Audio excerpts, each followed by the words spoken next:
사실 에펠탑의 원래 디자이너는 에펠이 아닙니다. 대다수 사람들이 에펠탑을 에펠이 디자인한 줄 알지만 지금의 에펠탑 초안을 그린 사람은 에펠이 아니었습니다. 왜 이렇게 삐딱해요?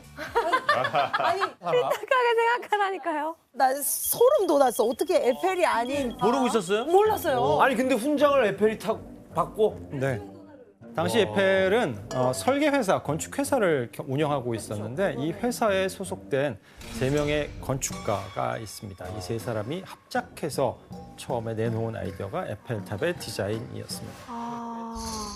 이들이 설계한 이 에펠탑 초안을 한번 볼까요? 처음에 완전히 크로키 상태의 그림입니다. 제일 아래가 노트르담 성당이고 노트르담 성당 위에 자유의 전상이 있고 그 위에 등대가 있고 그 위에 개선문 있고 뭐뭐를 세우면 이 정도 높이가 된다. 높이를 비교한 거예요. 그 정도 높다. 자, 이렇게 1889년 파리 세계 박람회에 세워질 300m 높이의 타워는 에펠탑으로 최종 결정되었습니다. 아니 근데 그러면은 설마 에펠이 그 디자인을 가로챈 겁니까? 사실 에펠은 나름대로 양심적인 사람이었습니다. 에펠은 이 직원들의 디자인을 특허로 매입하는 절차를 밟은 다음에 합법적으로 어쨌든 디자인을 소유하게 됩니다. 심지어 에펠탑이 흥행에 성공한 이후에 1인당 약 5만 프랑의 인센티브를 지급하는데 이 5만 프랑이라고 하는 금액은 에펠탑 노동자의 18년치 연봉에 해당하는 금액이었다고 합니다. 잘 챙겨줬네. 어마어마하네. 파리 세계 박람회에서 이제 300m 타워를 선보였던 에펠의 미션은 2년이라는 짧은 시간 안에 이 건축물을 완성하는 것이었습니다. 그런데 이때 서둘러 작업에 착수한 에펠에게 큰 위기가 닥치게 됩니다. 대체 무슨 일이 있었을까요? 돈이 너무 많이 들어요. 그렇죠. 바로 자금이 부족했던 것입니다.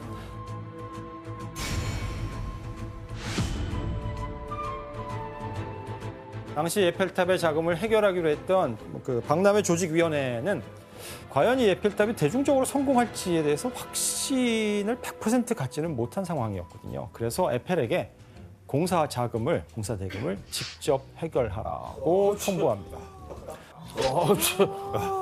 뭐야? 어떻게 해결해? 그래서 에펠이 고심 끝에 한 가지 묘안을 생각해내는데 바로 에펠탑 주식회사를 설립하게 됩니다. 당시 에펠은 20년간의 에펠탑 사용권을 넘겨받았습니다. 거기에 법인의 투자자로 파리의 은행 3군데가 이제 들어오게 되고 은행에서 이제 돈을 제공하는데 뭘 담보로 할 거냐? 내가 갖고 있는 20년짜리 사용권을 담보로 내놓겠다라고 된 겁니다. 20년간의 수익을 은행에게 주겠다.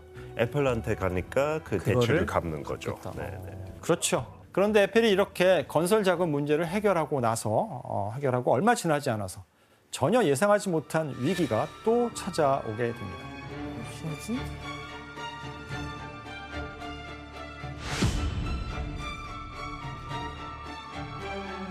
탑의 하단이 만들어지기 시기. 파리의 예술가 300여 명이 에펠탑 건립을 맹렬하게 비난하기 시작합니다.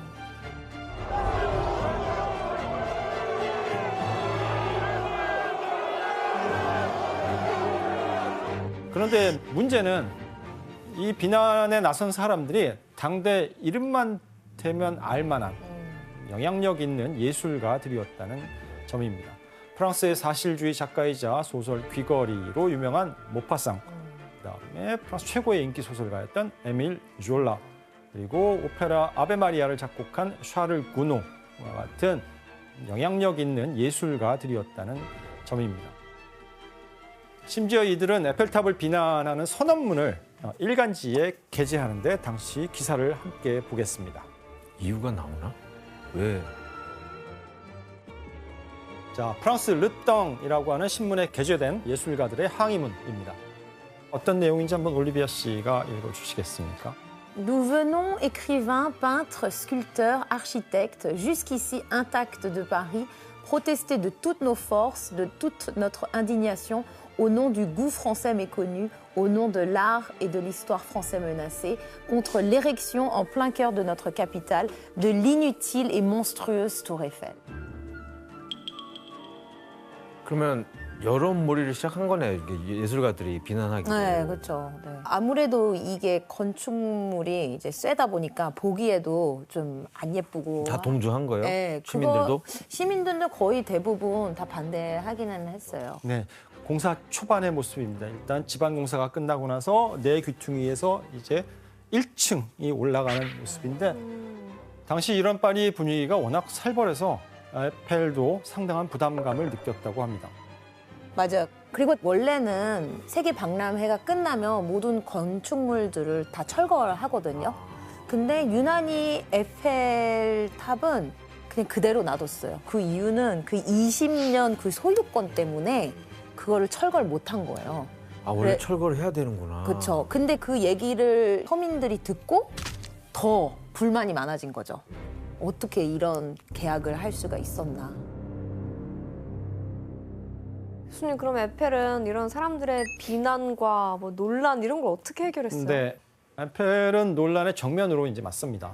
탑의 설계와 제조에 문제가 없음을 대중이 최대한 이해하기 쉽게 풀어서 설명하면서 지역 주민들이 걱정하는 피해에 대해서 책임을 지겠다라고 공개적으로 밝히게 됩니다. 결국 그의 이러한 믿음직스러운 모습에 대중은 점차 그 에펠을 신뢰하기 시작했고 탑을 둘러싼 논란도 조금씩 사그라져 갔습니다. 에펠은 세계 박람회가 개최되기까지 5,300장의 도안과 철근 7,300톤, 페인트 60톤을 사용했고 대략 한 250여 명의 노동자를 투입해서 탑 건설에 총력을 기울입니다. 와. 당시에 관찰자들의 기록에 따르면 굉장히 빨리 공사가 진행됐다고 해요. 마치 그래서 내곡 블록을 쌓듯이 철골을 쌓아갔다라고 합니다. 그리고 마침내 2년 2개월 5일이라는 시간 끝에 에펠탑이 완성되었습니다. 진짜 빨리 지었다.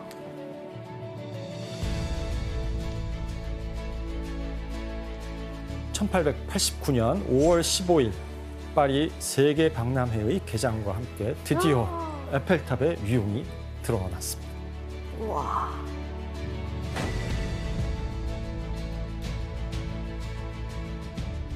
파리 세계 박람회는 에펠탑을 포스터에 내걸고 대대적으로 홍보합니다.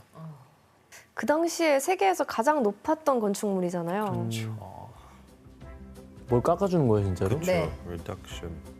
1889년 5월 1일부터 15일까지만 25%. 이건 뭐라 그러죠? 얼리버드한테 좀 싸게 준다라는 그런 의미. 얼리버드. 그리고 드디어 세계 각지에서 모인 관람객들이 에펠탑을 보게 됩니다. 파리 세계 박람회장 중심에 세워진, 그러니까 에펠탑이 있고 그 주변에 있는 건물들이 이제 박람회장 건물입니다. 근데 진짜 저것만 보인다.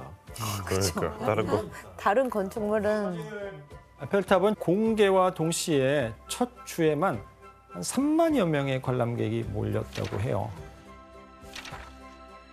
그리고 2층 전망대까지 올라가는데 총 674개의 계단을 걸어서 올라가야 했습니다. 등산인데 거의. 당시 관람객들은 이제 에펠탑을 거대한 그냥 철탑으로만 생각했는데 실제로 방문해보고 깜짝 놀랐다고 해요. 할 게 많아서. 맞아요. 보기와 달리 내부에 상당한 실내 공간이 있었기 때문입니다.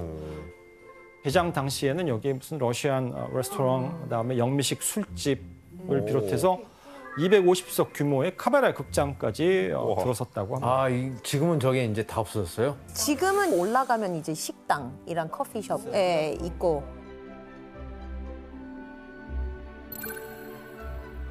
당시 에펠탑은 박람회 내내 인산인해를 이루었습니다. 약 6개월간의 박람회 기간 동안 대략 200만 명이 방문하면서 1889년 파리 세계 박람회의 그야말로 초대박 히트 상품이 되었습니다. 그럼 에펠탑이 초대박을 쳤잖아요. 네. 그럼 에펠의 그 입지, 인기도 굉장히 올라갔겠어요. 그렇죠. 당연하죠. 프랑스 고위 관계자는 물론 유럽의 국빈들이 에펠의 초대에 응할 정도로 굉장한 주목을 받게 됩니다. 와. 당시 에펠은 에펠탑을 건축하면서 3층 전망대에 자기만의 공간을 이거 만들어놨어요. 일반인들은 못 들어가는 거예요? 이 방은 이제 일반인들은 접근할 수 없었고 에펠이 초대해야만 이제 방문할 수 있는 그런 공간이었습니다. 아 진짜. 그러니까 꼭대기층으로 부른 다음에 자신의 전용 공간인 이 비밀의 방으로 초대를 했다고 합니다. 우와. 진짜 영광이겠다. 초대된 유명인들 중에 누가 있냐면 이제 벨기에 국왕, 영국의 웨일스 왕자가 초대를 받았다고 하고 심지어 이 인물은 이 비밀의 방에서 에펠과 독대를 하기도 했다라고 해서 유명해졌는데 파리 세계 박람회가 낳은 또 다른 셀럽이 하나 더 있었죠. 에디슨? 예, 맞습니다. 바로 에디슨이 이 방에서 에펠의 초대를 받고 독대를 나눴다고 해요. 에디슨하고 에펠이 독대하는 장면을 재현해 놓았는데요. 우와. 아 빌라빈이구나. 잘 만들었네. 야, 잘 만들었는데? 아, 나 사진인 줄 알았어요. 나도 사진 줄 알았어. 실제 사진. 와, 근데 비밀의 방이 있었구나. 네, 이 정도면 비밀의 방이라고 부를만 하죠. 진짜 신기하다. 이 비밀의 방은 수년간 공개되지 않다가 2015년 5월에 공식적인 발표에 의해서 엄청 늦게 그다음에 공개. 공식적으로 대중들에게 우와. 공개가 됩니다. 지금은 그래서 갈 수 있어요? 네, 티켓 끊어서 올라가면 우와. 방을 구경할 수 어. 있습니다.